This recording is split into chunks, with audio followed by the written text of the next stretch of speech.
Para acompanhar as cartas, se inscreva, ative o sininho das notificações, marque todas. Assim, você será notificado cada vez que a sequência for gerada. Gratidão. Queridos, vamos dar início ao estudo da segunda carta de Cristo. Carta 2, parte 1. Esta carta, mais do que lida, deve ser ponderada. Eu sou Cristo.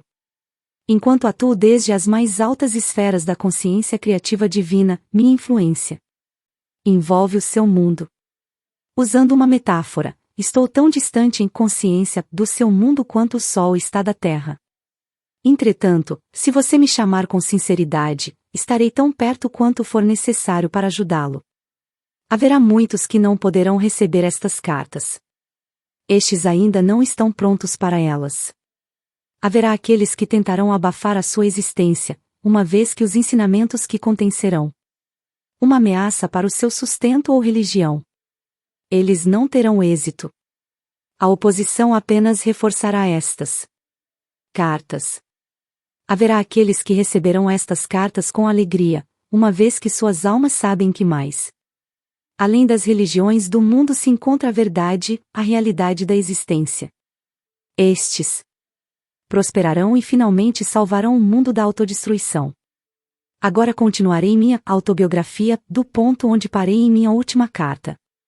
Meu propósito, ao dar a você alguns detalhes biográficos de minha entrada na vida pública como mestre e curador, é evidenciar as atitudes e comportamentos da minha juventude, assim como as circunstâncias em que alcancei o meu próprio estado de humanidade espiritualizada.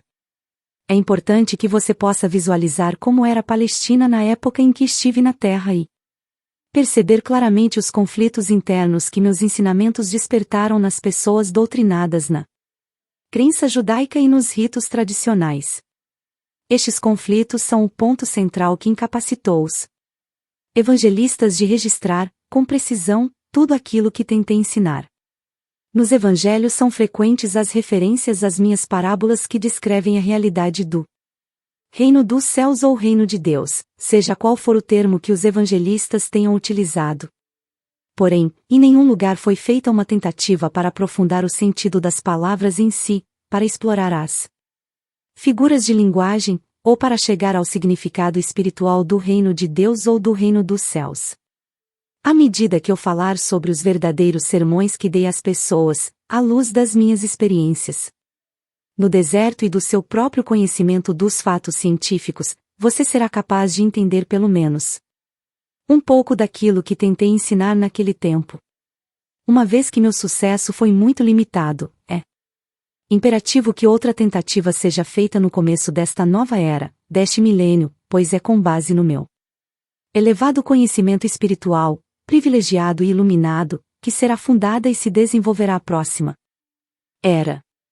Foi, e ainda é, essencial que um mestre como eu e como outros que existiram, muito sensíveis e totalmente comprometidos mental e emocionalmente com a busca da verdade da existência, venham à Terra cunhar palavras para descrever para a humanidade, aprisionada em palavras, aquilo que reside na dimensão criativa universal em um estado não definido.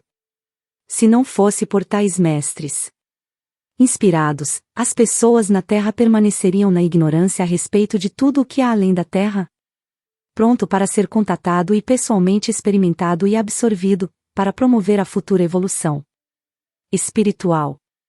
E ainda mais, se diz que a Bíblia é o livro mais amplamente lido no mundo. Na sua forma presente ela serviu aos seus propósitos. O Novo Testamento, da forma como está, com toda a carga de interpretações errôneas, é um impedimento para a evolução espiritual. Agora é tempo de avançar para uma nova esfera de percepção e compreensão mística. Uma vez que me é impossível descer novamente a um corpo humano para falar ao mundo, além de ter outras dimensões nas quais ensino, treinei uma alma sensível para receber e transcrever. É o melhor que posso fazer para falar pessoalmente com você. Espero que você possa receber e aceitar isso. Tudo aquilo que for errôneo será apagado. Esteja certo disso. Os incidentes e as curas relatados nas páginas que seguem não são importantes. Eles aconteceram, mas são contados apenas para que você possa entender o seu verdadeiro significado espiritual. À medida que for lendo, quero que você relacione as condições de 2000 anos atrás com a sua vida e tempo presentes. Quero que você considere a pessoa de Jesus como um ícone do que finalmente pode vir a ser alcançado por todo ser humano que estiver pronto e disposto a converter-se no membro fundador do reino do céu na terra. Ainda que as pessoas do seu mundo sejam o que você chama de sofisticadas e cheias de importância, com seus modernos conhecimentos e ensinamentos versados nos costumes contemporâneos e nas novas formas de se relacionarem uns com os outros, as pessoas daquele tempo eram basicamente iguais a você. Elas eram controladas e motivadas inteiramente pelos seus impulsos gêmeos de ligação, rejeição, desejos, repulsões. Elas amavam, odiavam, criticavam, condenavam, caluniavam e intrigavam, tinham ambições de chegar ao topo da sociedade, desprezavam aqueles que fracassavam na vida, secretamente eram promíscuas, e insultavam aqueles que de alguma forma eram diferentes delas. Para ajudar você a compreender e a entrar plenamente naquele tempo em que estive na Terra, minha consciência desceu até o seu plano de existência terrena para experimentar mais uma vez a pessoa de Jesus, as emoções e os acontecimentos nos quais estive envolvido. Quando saí do deserto e pus o pé na estrada em direção à minha aldeia de Nazaré, ainda estava exultante, exuberantemente feliz com o conhecimento tão gloriosamente revelado a mim no deserto. Fixei completamente meus pensamentos em tudo o que havia aprendido e, se meus pensamentos se perdiam nas minhas antigas formas negativas de pensar, rapidamente me voltava para o Pai para receber inspiração e determinação para superá-los. Desta forma, eu voltava constantemente à luz da consciência e do entendimento. Algumas pessoas me olhavam com desconfiança, vendo minha alegria e também minha aparência suja e descuidada.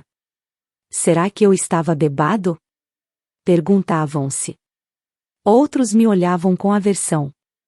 Ao invés de reagir com raiva, como fazia no passado, eu lembrava que havia sido abençoado com visões e conhecimento que eles não podiam nem imaginar.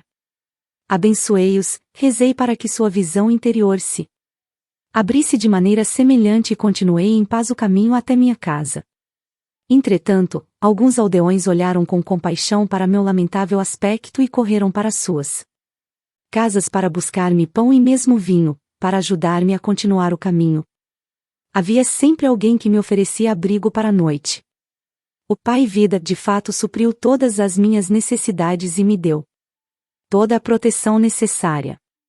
Durante todo esse tempo, eu não disse nenhuma palavra a respeito das minhas semanas no deserto. Sentia que ainda não era o momento. Por fim cheguei à minha aldeia, Nazaré, e o povo caçoou abertamente de mim, apontando meu aspecto imundo e minha roupa rasgada.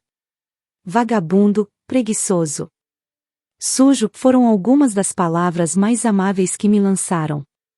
Cheguei à porta de minha mãe com um sentimento de pavor, pois eu sabia que ela ficaria mais chocada do que seus vizinhos ao me ver diante dela, magro, mostrando os ossos sob a pele, os olhos fundos, as bochechas vazias, a face queimada, os lábios rachados do sol, a barba longa e embaraçada. E a roupa? Ficaria furiosa ao ver minha roupa, sua cor original totalmente irreconhecível pelo pó do deserto e o tecido desfeito e rasgado.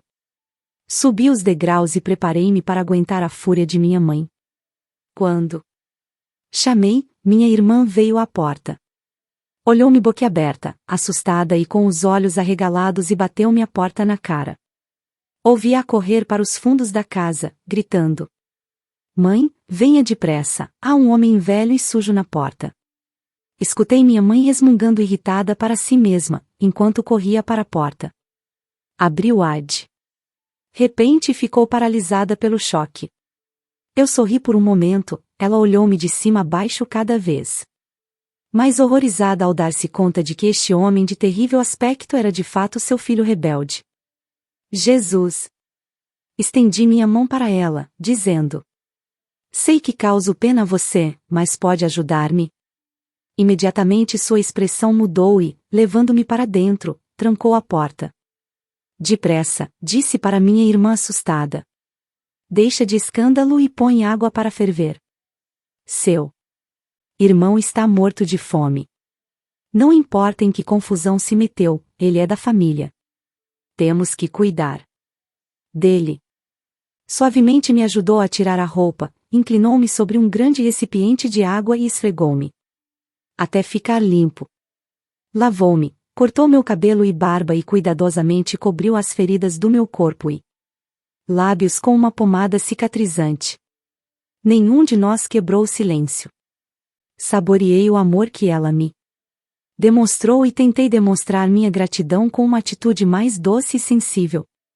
Depois de vestir-me uma túnica limpa, ela serviu-me uma refeição frugal de pão, leite e mel.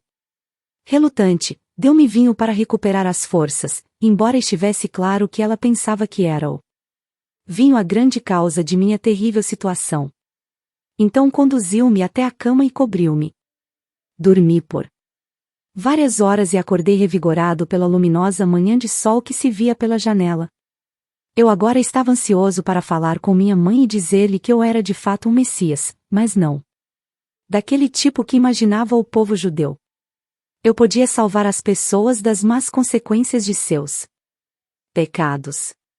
Podia ajudá-las a encontrar saúde, abundância, a satisfação de suas necessidades, porque agora podia ensiná-las exatamente como havia sido criado o mundo. Assim que comecei a falar, ela começou a ficar encantada e animada. Pulou de pé e quis sair correndo. Para contar aos vizinhos que seu filho era realmente o Messias, deveriam ouvir a maneira como ele falava, e ele havia jejuado no deserto. Mas eu a impedi de fazer isso. Eu disse que ainda não havia contado a ela o que me fora revelado. Uma das coisas mais importantes que havia aprendido era que os judeus ortodoxos estavam completamente equivocados a respeito de suas crenças num Deus vingativo. Não havia tal coisa. Isto a deixou contrariada e desconcertada, então exclamou: como, então, Jeová vai governar o mundo? E nos tornar bons e nos fazer escutar seus profetas, se não nos castigar? Agora você ficou tão importante que pode ensinar aos sumos sacerdotes o seu próprio trabalho, que foi transmitido a eles desde o tempo de Moisés. Vai trazer ainda mais vergonha para esta casa? Ela começou a chorar e disse com raiva: você em nada mudou. Somente mudaram as coisas que diz. Você só me trouxe dor. Como pude acreditar que você seria um Messias? Com suas ideias estranhas só levará nosso povo a maior tormento do que nunca. Meus irmãos a ouviram em prantos e vieram correndo, querendo colocar-me para fora de casa.